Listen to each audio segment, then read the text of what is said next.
Welcome to the Shifting Realities podcast. I'm your host, Julie Allison, and with me is my co-host and friend, Robert Perry. Hi, Rob. Hi there, how you doing? Hi. And in today's podcast, we are going to talk about our stories. But we want to do it in a way that we hope you can relate to it and you can resonate with some of the things that have happened to us because we think they've happened to a lot of us. So we will start with Rob, actually. And Rob, you've got an interesting childhood to talk about in terms of a spiritual sense. Do you want to share what happened to you? Surely, absolutely. These seem, when I look backwards at them through the depths of time, and it's a long time ago, um, like tiny incidents, but they are so strong, they're with me today as if I experienced them this morning. So I'll be as brief as I can. I had two strange time-bending experiences as a child. One was at a park in Leeds when I went off with my brother and sister to pick, of all things, watercress, and that already makes me go, what? I don't think I knew what watercress was. I don't think my parents knew what that was. Anyway, I have a distinct memory of going down a grassy hill where there were lots of people picnicking with my brother and sister, down to a little stream, crossing that little stream and going into some woodland on the other side, and losing my brother and sister completely. They were no longer there, feeling a weird weight of pressure on me and knowing I was somewhere else, completely somewhere else and alone in a kind of silence.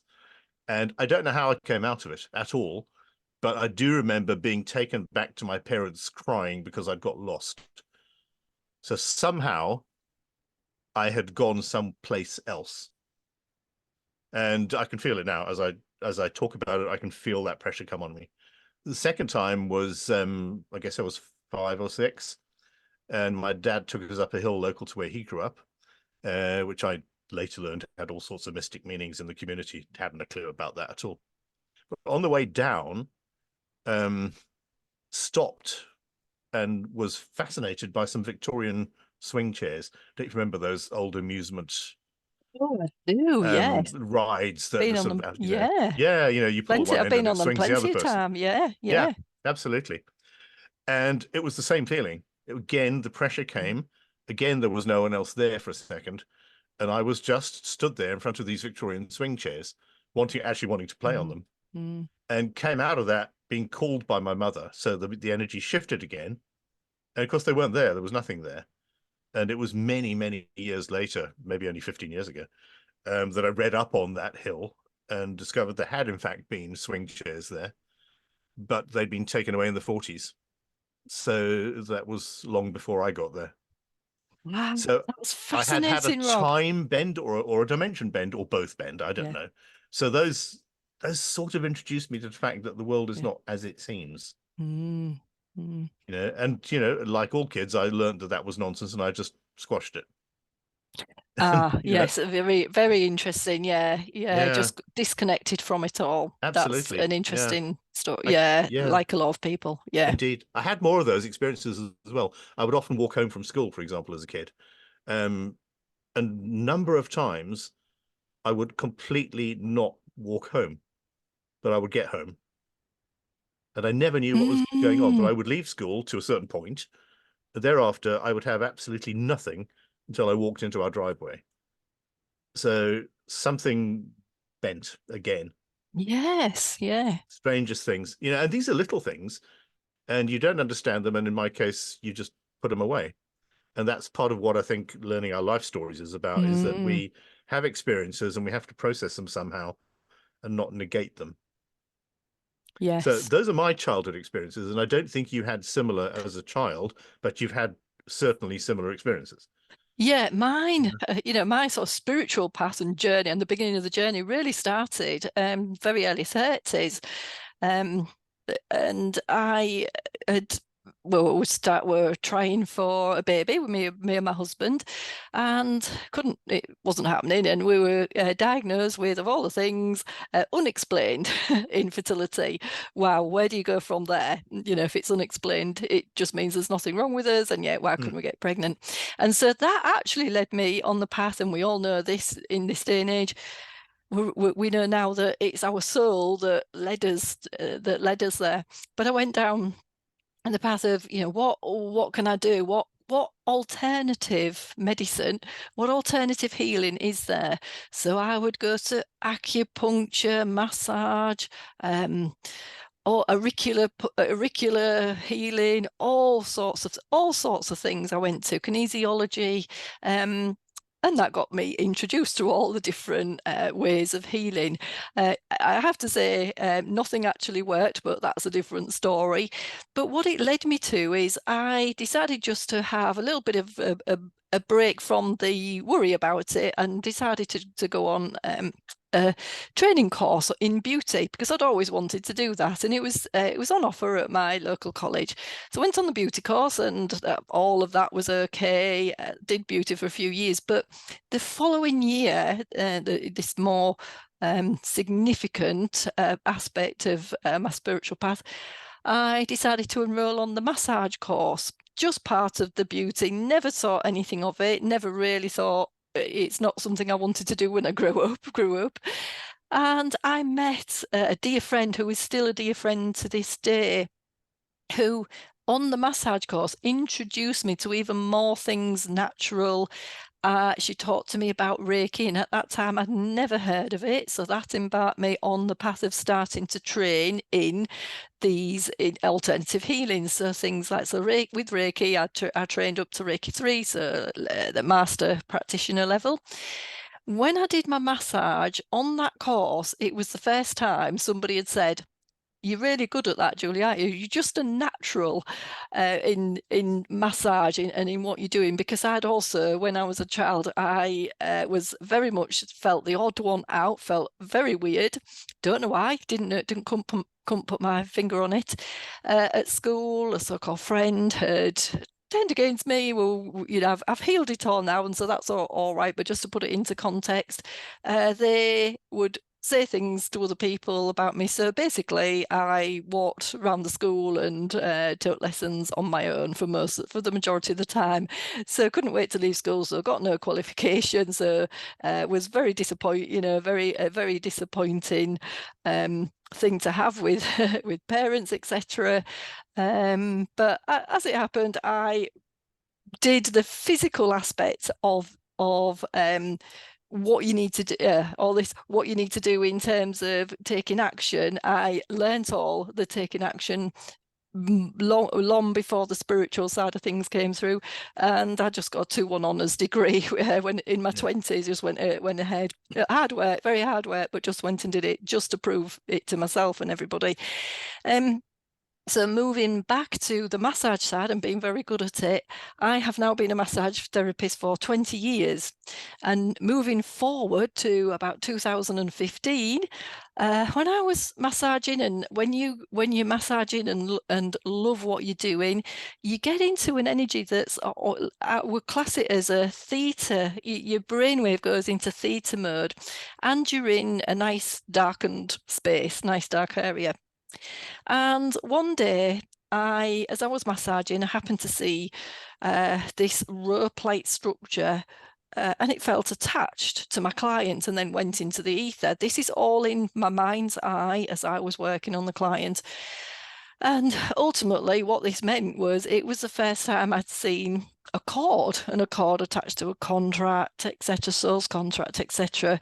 And we worked on it, and we removed the cord and removed all the kind of what felt like tendrils from the cord. It was all attached, all in between the muscles and the connective tissue, etc.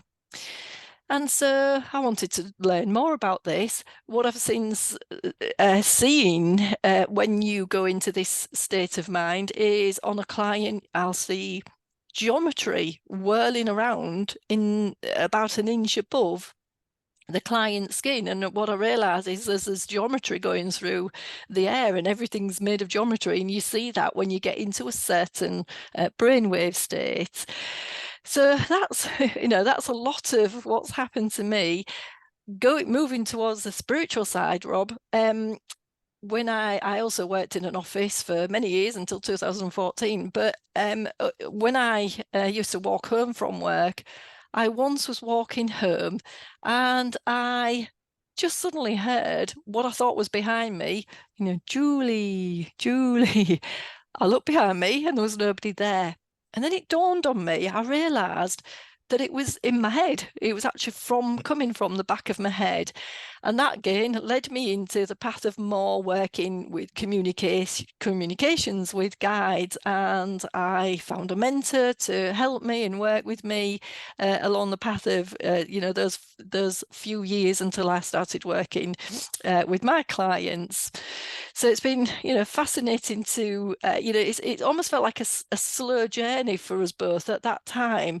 But what it feels like now, Rob, is things are just speeding. In the last few years, Oh, yeah. the information we're getting and the communications we're getting are so fast, they're so speedy now because the frequency is getting, is getting a lot higher. Do you not think? Oh, absolutely. I mean, generationally, you and I are both what is referred to as Blu-rays, I would Mm, say. So we're the front runners of mm, the new age of spirituality, or the mm, new earth, as whatever you want to call it. And yeah, my journey was also slow. You know, I had a very good Christian upbringing, but I guess I was 13 when I rejected that. And it wasn't mm. your typical teenager stroppy, I don't want to go to church. It was, I actually don't think this is enough. I think this is too Yeah. limiting, and it doesn't require me to have responsibility for myself and giving it away. Mm, So I left that and caused some distress by doing that. I learned how to read playing cards. I desperately wanted to learn tarot, but I was terrified of it because I'd been taught as a good Christian boy that tarot cards were evil. And it wasn't till many years later I was gifted a set of tarot cards that I thought, these are not evil. And indeed, tarot was what broke me into the spiritual field, and I became known as a reader quite widely. And I still read to this day, and I still teach to this day because it gives me pleasure to do that. I went from there and studied theta healing because a friend had recommended it to me, and I know you've done it too. yes, that's right. So off I went and did a whole range of courses. Became slightly concerned because I thought, I don't like the way this is being run by the people who claim to have Mm, invented it. So I withdrew from that, but I still took the learning from it. And I went from that to learning Reiki simply because a voice shouted Reiki into my right ear, and I've been clairaudient since that day. So I studied Reiki, like you, to master's degree, then went back into a second master's degree and practiced Reiki quite extensively and loved it, but was always aware that it was perhaps not enough. But as you say, we're being given more and more upload all the time yeah. now into this new frequency. And so I'm aware that by taking all the training I've had and the work I've done on myself and with others, I'm now combining it into one thing. And it's odd. I was telling you just before that on Friday I went for a sound healing session just for a treat. Yes. And the guy who was doing it, lovely, said to me when I went in, so what kind of healing do you do? And I went, oh, that's a really good point. I need to redefine what I do Mm, because I don't know how to define it anymore. I am working at raising frequency and fixing people that way and putting them on their path. But it comes with all these labels that I've had along my life as a theta healer really. or a Mm, Reiki master or a tarot reader or whatever. But now I'm the sum of those things, and I don't want to put a name on it. So yeah, mm. it's faster and faster and faster and much more or much less dependent on a modality, which is why I've always been really careful over the last maybe 5 years to say to people I work with, stop chasing modalities. Stop ticking boxes saying, oh, I've studied that, because all you're doing is chasing an idea. And, our first podcast, what was it, Julie? Go within.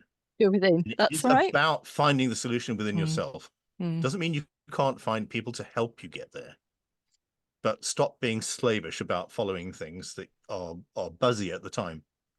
They might help Yes. you, but ultimately, we've passed that stage now. We don't need it. There's enough being downloaded. So you can find your own way quite Yeah. easily now. I think we've really Mhm. found that as we've been working together, Rob, Yeah, because like you, I was saying before, I think I've got enough qualifications in, in terms of Reiki, theta healing, hypnotherapy, yeah, all the rest of it. It's about 2 pages long. And I'm here still trying to seek the answer. yeah, And there's nothing wrong with, going off getting more qualifications, that's absolutely fine to work out where you need to fit in this world in terms of a healer. But a lot of the times, certainly as I've worked with Rob, it's been amazing. And I've worked with other people in the past that have, although they've been the client, they've allowed me to grow so much and get the downloads. So even with one client, this started off when I was with one client where we asked a series of questions and I was working with their guides, and some of those guides are galactic. And a lot of the galactic guides are telling us some amazing, amazing things. So we have to allow ourselves to be so open to what's going on.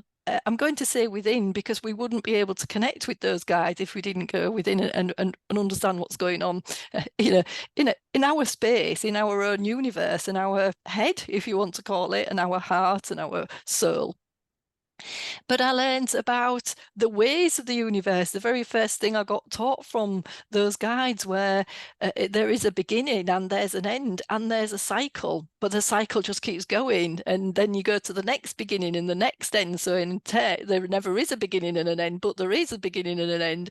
And you start getting all these cryptic messages and have to decipher it. But I loved it. And what we found, Rob, is when you do work with this, when you want to go to this next level, I'm going to call it, and do the work within and work with guides and work on your inner knowledge of the wisdom you've got of your own healing and healing for others, instead of going on somebody else's course, which is all very well and all very good, but that is how they would, they have gone within. That's all. That's the courses we're going on, like Reiki, like Theta healing, is because somebody else went within and then made this, made their healing modality into a course. But there's so many people out there can do their own healing modality. And what you get when you work with the guides, what I found, some of my experiences over the time, is that it's just the most wonderful feeling. You get the knowledge. It's a case of, I know this already. I know that this has happened. The guides have taken me, if you like, I've been to the beginning of time, if you want to call it that, in the beginning of time as I understand it, the very beginning of the earth and what we did as consciousness. That was amazing, because you get the feeling, that wonderful feeling of it that you don't just get on another course sometimes. So that's the next stage. I've been with a homeopath as a client, and we went up to another planet and got a 7D plans, all etheric. We did it all etheric, and you could call it in your imagination. And got 7D plans and worked with this particular plans. And I've since found out, this homeopath was telling me about the Australian bush remedies are very similar. Somebody got information from their guides on this. So it is possible to bring through our own healing from this. Don't you think, Rob? I completely agree with you. I think it's quite daunting, though, when you look at it. Mm.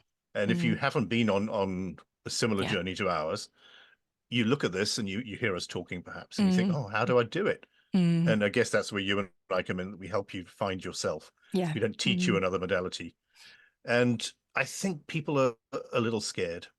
It depends on your conditioning to a degree and where you've come from and your own reality. But I think there's a lot of fear behind it. Like, oh, yes. I probably shouldn't know that.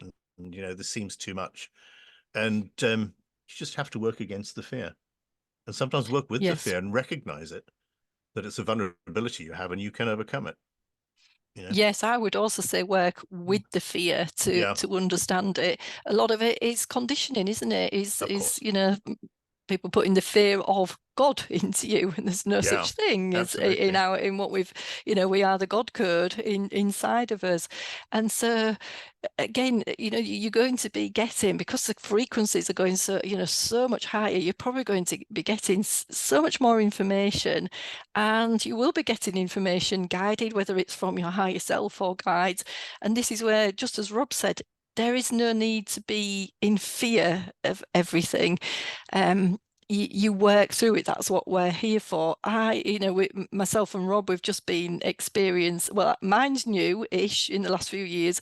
Rob has experienced this a bit older. Things like lucid dreaming. Yeah. But what you've got to do is, I wanted this. I've been asking for the guide for this for ages, but I've been practicing other things. I haven't just sat there and gone, oh, I can't do lucid dreaming, I want to do it. I've gone away and done all the other things that I think I should be doing. One of them is taking action and doing the podcast and sharing the information we already have with Rob. As soon as that happens, I get upgraded and get something else happens. I don't know whether you want to talk about the lucid dreaming, Rob, do you? Because that also feels like it's the in thing at the moment. Yeah, I And think it's come back your into fashion, experience, yeah. perhaps is But the way. I think it's come back into fashion because the guides are telling us all about it, and we're Yeah. having those experiences, yeah. Yeah. But it's not to be in fear. No fear at all. And I think you can be scared of lucid dreaming because you might think you'll lose control of it, but you don't. So, I mean, in a nutshell, lucid dreaming is allowing yourself to be in such a relaxed state without actually going to sleep. And you then start to dream, not daydream, actually start to dream just as if you were asleep, but you are able to control the dream. So your consciousness is able to control what's happening, and you direct the process of it, and you learn a lesson. So I'll give you a lucid dream I had about 30 years ago, I suppose. I was flying above cloud. I was able to twist the clouds into a kind of tunnel that I could travel through and fly through. They took that passage took me into a cave, a huge dark cave, but I could see the light from the cave. So I went through the cave, out of the mouth of the cave, almost like being reborn, which in terms of symbology, that's exactly what it was. Ahead of me was a pool of incredibly clear water. Again, in terms of spiritual knowledge, truth. I was able to walk through the water, and I was able to touch the sky on the other side of it, which felt almost like there was a jelly-like barrier. And I was able to push through and step into a different dimension. And I stood in that dimension looking around, and it was as if I had walked into the universe. So I guess the point of all that is, lovely for me to have that dream. But that came exactly at a point when I was starting to read tarot cards, starting to question my spiritual journey.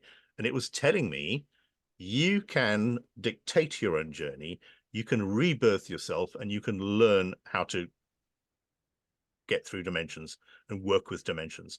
And that's been my path ever since, in one way or the other. Yeah. So, yeah. Fascinating. And yeah. it's like I keep getting the information from the guides. The message is all is not as it seems. And that's what we've got to break away from, the 3D ideology, and understand this we will be seeing things and experiencing things that we've never either never had before, or you've experienced it as a child and you've disconnected from it, and it'll be coming back to you. I recently have also experienced a few lucid dreams. One the other night, after seeing a client, knew there was a specific reason for seeing this client, and had what first started off as a lucid dream, and then I had the experience of what they call sleep paralysis. And this dawned on me. I thought I'd only had sleep paralysis once before, but it suddenly, everything was I was remembering everything, and I've experienced it quite a few times. And people can be very fearful of sleep paralysis and try to, move away from it. But what I've recently learned is, through sleep paralysis, you can actually have an out-of-body experience. Now, before I talk about when I then had an out-of-body experience, this is remembering I've been practicing this work for 20 years. I have made sure personally, with the guides helping me, have really protected myself, that I understand what we're seeing in the field. If there's something we're seeing that shouldn't be there, that we're not in fear of it, but we're not allowing it to be near us as well. Rob similarly has had a long time experiencing this, and so we're getting to this stage now because we have practiced, I've been persistent, and you just patience with it. 3 P's is what I call it: practice, patience, and persistence with it. So this comes from a lot of practice, just like you do with driving lessons. And so I also knew I wanted to have an out-of-body experience. I've been asking for a while. I didn't go around going, oh, well, it's not happened yet, it's not happened yet. But finally, it happened for me the other night, the day I saw a particular client, and the experience was so fantastic. It didn't last very long. I'd had lucid dream, and it was not really anything at the time. I realized it was just in what might have been some kind of different dimension. It wasn't anything specific. It just felt like it was in a town centre with shops, and I'd been in a cafe. But all the time I thought I wanted to go here, go there, just to experience something. Nothing particularly happened there. Then I realized I was suddenly having the experience of being in sleep paralysis. With a being over the top, over the top, and sometimes it works like that. But I wasn't in fear. I felt my hands were just over my heart space, and I felt very, very heavy, and allowed myself to just feel very, very heavy. The being went away. I just suddenly felt all my molecules just melting. It was as if I just melted away. My hands were melting into my chest. And all of a sudden, I saw grey clouds in front of me, saw a being's face. It wasn't human face. It wasn't an alien face as I understood it. And what I think now, it's either my higher self or my soul helping me to, to work through things. And again, I wasn't scared. I was very, very curious. One of the brilliant things is just to be curious in these situations. So all along, right from the lucid dreaming, I was all very curious. Oh, telling myself, oh, I'm lucid dreaming. This is good. And then coming into wondering what this guide's face was, I could feel my etheric body lifting up, wondering what this guide was. All of a sudden, I kind of heard a little pop sound. And all of a sudden, I'm back in this, what I felt was the same dream, where there were high buildings, but I was flying. So immediately I'm flying, and I'm saying, woohoo, I'm flying, I've done it. I know I'm in an out-of-body experience. And I think that was a little test for me by my higher self to go, can you deal with this? Can you cope with it? So we're not saying that, if you've never had any experience before, go ahead and do this. But I also know there are some people who have experienced this as children, and they didn't know what it was. People have experienced sleep paralysis, have been very frightened of it, and there's nothing to be frightened of. Go with it, and that's the way you either want to wake up, because you choose. You go into lucid dreaming, you choose to wake up, or you don't. When you're frightened, it keeps you in that situation. Yeah, so I think that's quite enough. That's brought us right up to date with our experiences, hasn't it, Rob? And I'm sure there's more to come as we work through this and just share our stories, so that it enables us to experience more as well. Absolutely. Do you want to round off? Yeah, I hope people that are listening to this will realize that it's a series of challenges. It's life, isn't it? And the spiritual journey is exactly the same. And each time you get a spiritual reality presented to you, you can accept it or leave it. And when you leave it, it's usually because you have some kind of conditioning issue that won't allow you to go there. So you need to challenge it and find a way through it. So you've just had an OB experience, which was new to you, and that was definitely a test flight, as it were. Yes. Who knows what will happen?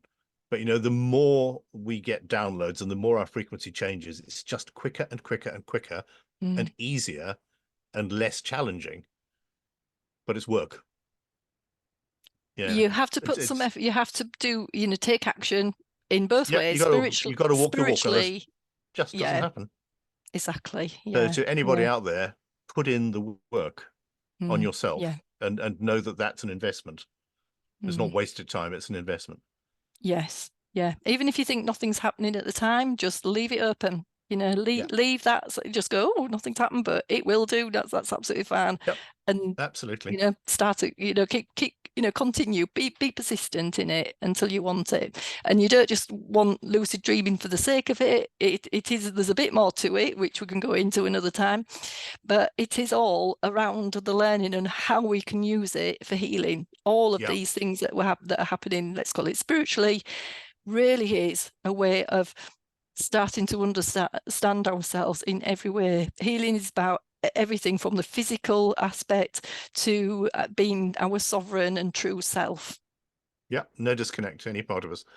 Yeah. It's one thing. Yeah. Lovely. I think that'll do it, Jenny. Yeah. Okay, Rob. Yeah. That was a good session. Yeah. I love talking about all the different experiences you had. Me too. All right, Rob.